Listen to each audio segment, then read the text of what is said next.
Vasudevaya. Om Namo Bhagavate Vasudevaya. Bhagavad Gita as it is, chapter 11, texts 53 and 54. Naham vedairna tapasa nadanena na chejyaya shakya evam vidho drashtum drushtavan asimam yadha. So we'll also do 54. Bhaktya tvananyaya shakya aham evam vidhorjuna gnatum drashtum cha tatvena praveshtum cha parantapa. So Krishna says, O Arjuna, this form of mine, it's not possible to be seen by na vedaihi, na tapasa, na danena, na cha ijjaya. It's not possible to seen by some Vedic study or some austerities, serious austerities. Tapasa, na danena, nor by charity, na cha ijjaya, nor by worship. Then how is it possible?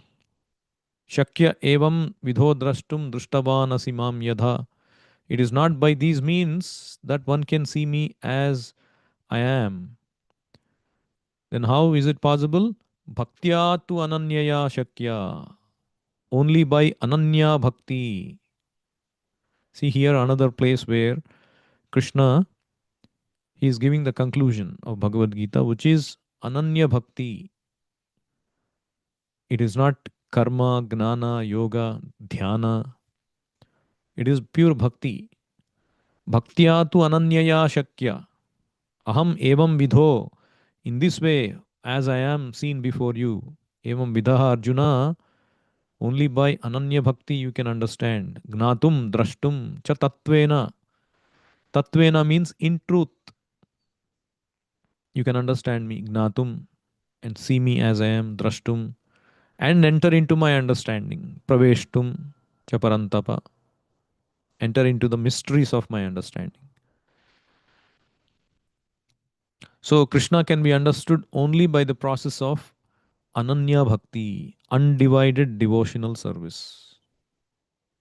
That means there are some unauthorized commentators who try to speculate the meaning of Bhagavad Gita by speculative process. And that means they are simply wasting their time. They cannot understand. For example, Bhagavatam describes how Krishna appeared, isn't it? To Vasudeva and Devaki as a small child, but with four arms and bangles and all this divine paraphernalia with his Shankha Chakra Gada Padma. And then, after the request of the parents, he transformed, he changed to a two-handed form. So, how will the commentators they comment? They say, oh, it may be a story. Oh, it is not possible. Krishna cannot do that, or nobody can do that. So, only a devotee can understand.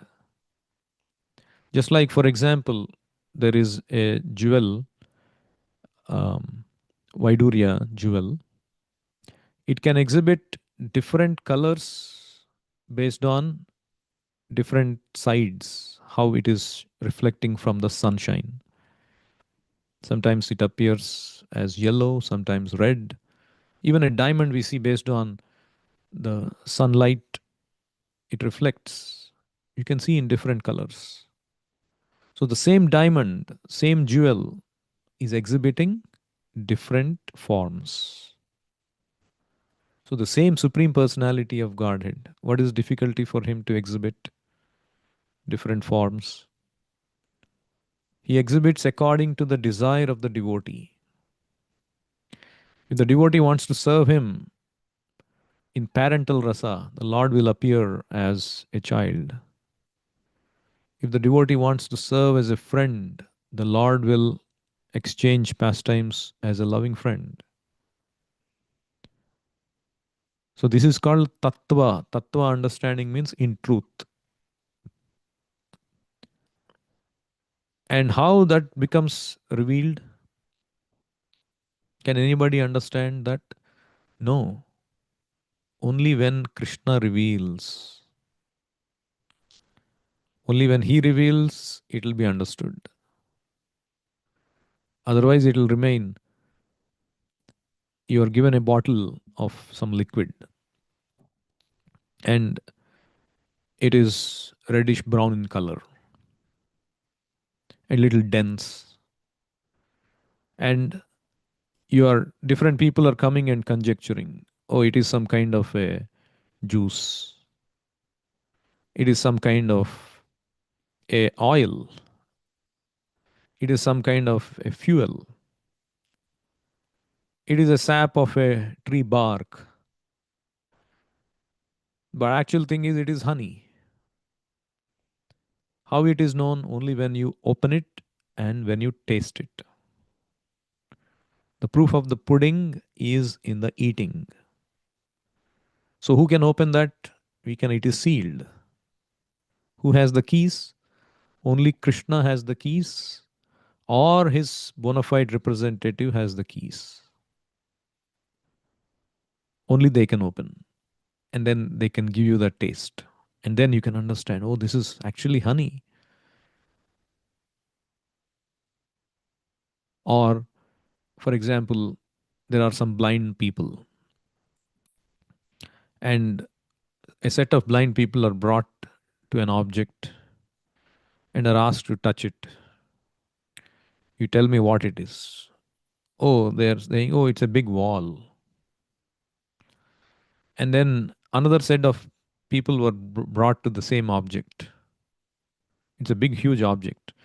And they were asked to touch and figure out what it is.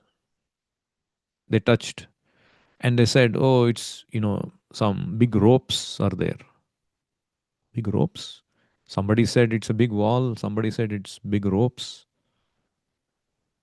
And then another set of people are brought. And then they are asked to touch.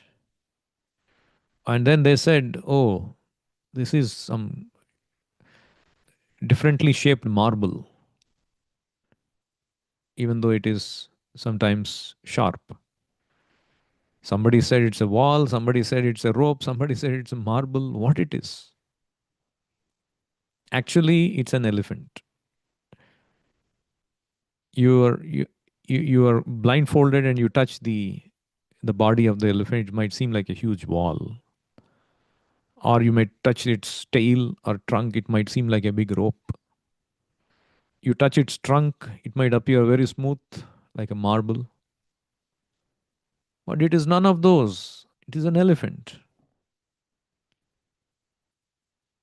Similarly, we are also blinded. The blindfold is called modes of material nature. If you are blindfolded, for example, now they are coming up with these devices, isn't it? You wear something to your eyes and you see a different reality, virtual reality. You don't see anything in front of you. It's a different reality being played in your mind, in your eyes. Like somebody is coming to attack and you're running and you have to attack. It's a different world they create altogether. But it's all within that set. So similarly, these modes of material nature are blinding our eyes. And it is playing a different illusory existence.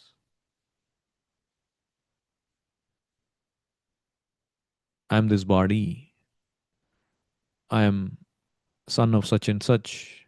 They are my wife or husband, whoever it is. But once the body dies, then I take another role. It is temporary. So when you take out that covering, then you can see the reality. Oh, I'm dreaming. I'm actually somebody else. I'm spirit soul. I'm wearing different bodies. So that is called revelation. It is said that Atah Sri Krishna Namadi na bhaved grahyam indriyaihi sevon mukhehi jihvadau swayameva spuratyadaha.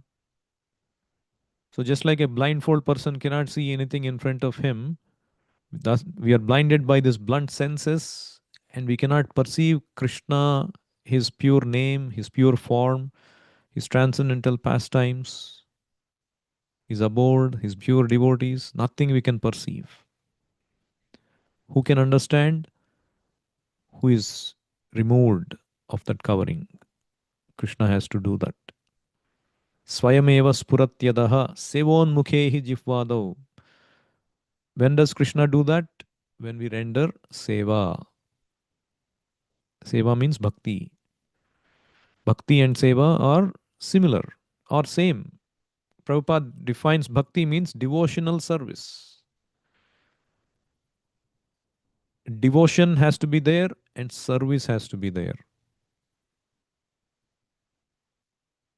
You have to do something to please the Lord.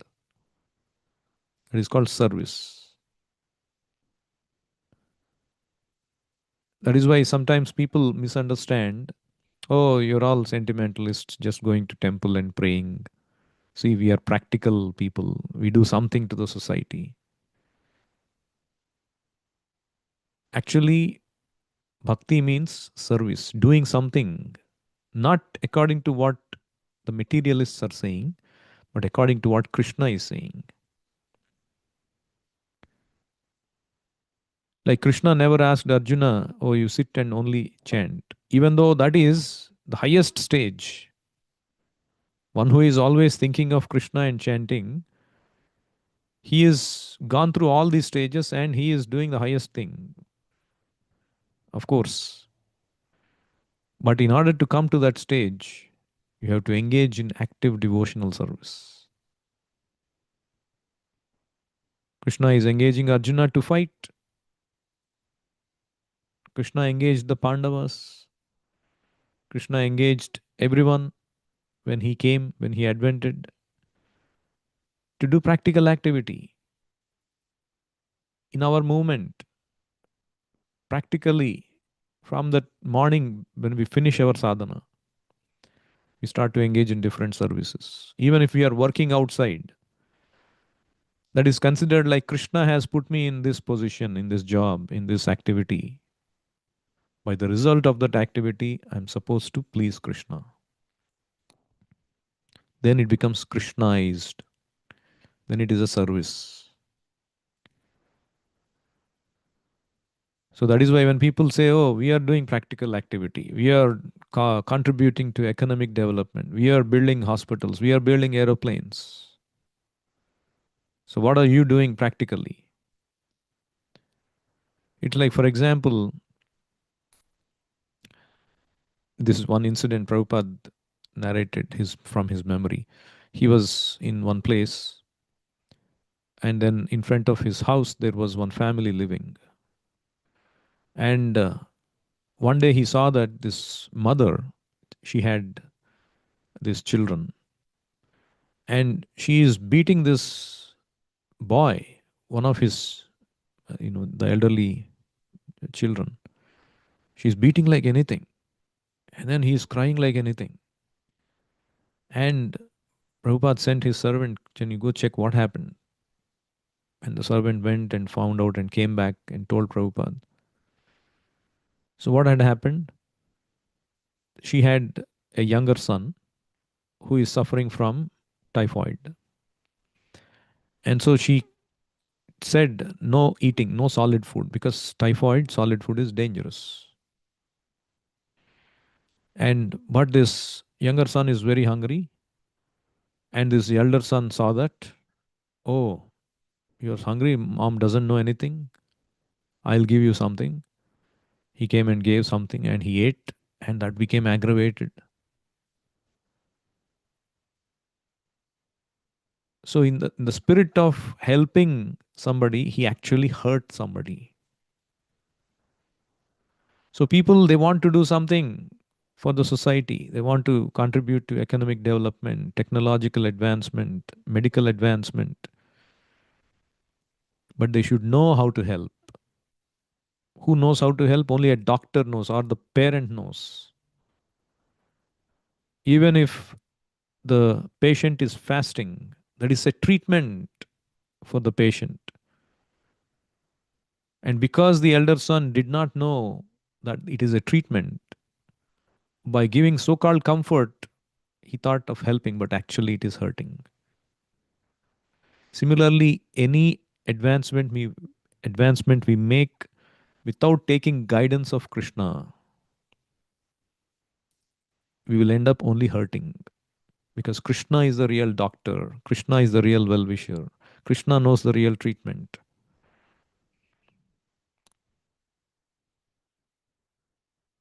That is why we have to take guidance of Krishna and serve according to Krishna's direction. That is the difference between Arjuna and the Kauravas.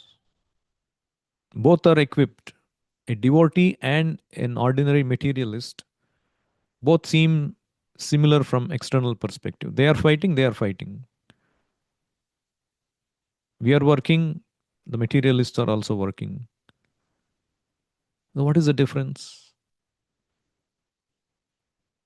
Arjuna is shooting arrows in the direction Krishna wanted.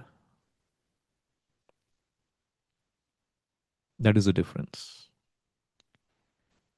It is not how you can shoot arrows, how best you can shoot arrows, how wonderful you are equipped with. It is where to shoot is more important. Say if you're climbing a hill and you're planting the flag, and then you come down, and then everybody is staring at you. You're elated, you're upbeat. Hey, I have achieved this. And people are still staring at you. Why? Because you climbed a wrong hill. What is the use? So, Bhagavad Gita is about finding our purpose, finding our direction, not idle, not idleness. Bhakti is not about idleness. It is about dovetailing. It is about channeling our activities, our spirit, our purpose in the right direction, just like Arjuna did. And that can be possible only by bhakti. When Krishna says, not by Vedic study, not by charity, not by worship, not by XYZ, it means independently doing those without bhakti. That's what Krishna means. Because even in bhakti, we have charity, we have penances, we have worship, we have Vedic study. But if it is devoid of bhakti, your direction can be completely wrong. You're shooting arrows in the wrong direction without bhakti. What is the use? Like during Krishna and Balaram's pastimes, they went to a forest and they were playing with the cowherd friends. And all of them became hungry. And Krishna said, oh, nearby you go to this house. Oh, they are doing some arrangements for yagna. They must have prepared something. You go ask if they'll give. And they went and asked and said, oh, we are coming, we are friends of Krishna Balaram. And then these Brahmanas, they shoot them away. Hey, you don't know we are making something very important here. We are doing yagna. Don't disturb, don't dare to disturb. Just get out from here. But then Krishna said, you go and approach the wives of the Brahmanas because they are devotees. They are simple. They don't know all these things. And they went, and the wives became so elated. Even though they prepared everything for the yagna, all of these things they sent with these cowherd friends. See, these Brahmanas they had, and then the Brahmanas realized, What a grave mistake. We are doing ultimately for Vishnu, who has nothing, who is nothing but Krishna himself. And when he himself came to ask, and we were attached to these Vedas and Vedic yagnas, penances, without understanding the purpose of it, they realized the mistake. So ultimately, the purpose for all of these things is we have to come to Krishna consciousness. That is the goal. आराधित यदि हरि तपसा ततः किम नाराधित यदि हरि तपसा ततः किम अंतर्बहिर्यदि हरि तपसा ततः किम नान्तर्बहिर्यदि हरि तपसा ततः किम. What it means is, if you have come to the point of Krishna consciousness, aradhita yadi hari, then what is the use of tapasa tatah kim? There is no need to undergo austerities, penances, so on and so forth. You already reached that point. Like one who has become the Supreme Court judge, he is already eligible to sit on the highest position. He doesn't need to be an apprentice. He doesn't need to again study and clear the exams, so on and so forth. And na aradhita yadi hari tapasa tatah kim.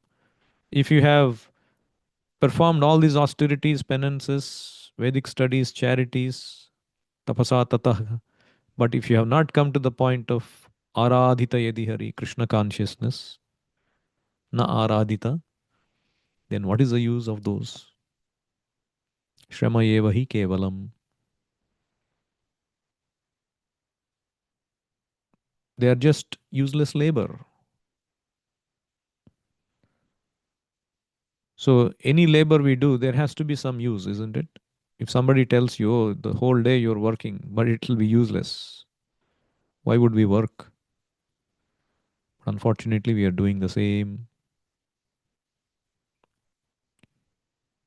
There has to be some progress. And if you take to Krishna consciousness, automatically, by following the order of the spiritual master, everything is included. By serving the spiritual master's mission, by serving Krishna, you are getting the benefit of Vedic study, charity, the worship, everything. That is why Krishna consciousness, one shot, you can achieve everything. Ye Krishna bhaje sei bada chatur. One who worships Krishna is considered the most intelligent. Here Prabhupada says in the purport, Krishna consciousness is a benediction to humanity. Krishna consciousness, Lord Chaitanya was appreciated by Rupa Goswami as the most munificent man of charity because love of Krishna, which is very difficult to achieve, was distributed freely by him. And if one worships as prescribed in the temple, that is a chance to progress. For the beginners in devotional service to the Lord, temple worship is very essential, and that is confirmed in the Vedic literature. So that Ijjaya here Prabhupada is referring to is temple worship according to the authorized methods. Worshipping the deity of Krishna or Vishnu, not any other deity. Of course, we have full respect for the devatas. But the devatas themselves are worshipping Krishna and recommending to worship Krishna. And Krishna himself, he says, Mamekam Sharanam Raja, you surrender only to me.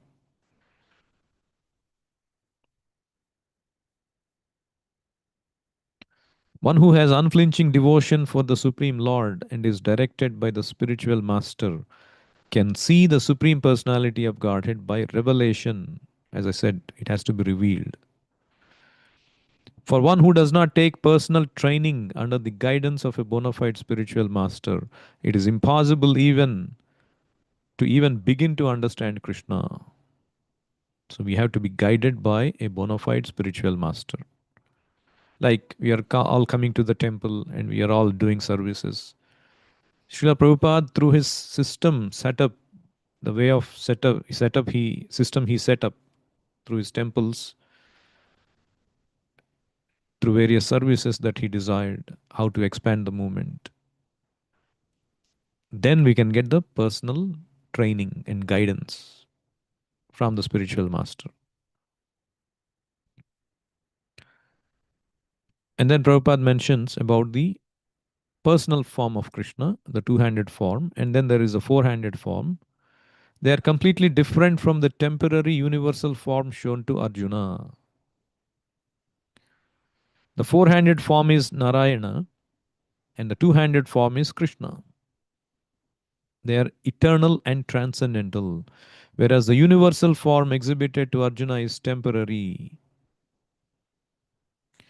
The very word Sudurdarsham, meaning difficult to see, suggests that no one saw that universal form. It also suggests that amongst the devotees there was no necessity of showing it. That form was exhibited by Krishna at the request of Arjuna, because in the future, when one represents himself as an incarnation of God, people can ask to see his universal form. So I'll stop here. Anyone has any questions or comments?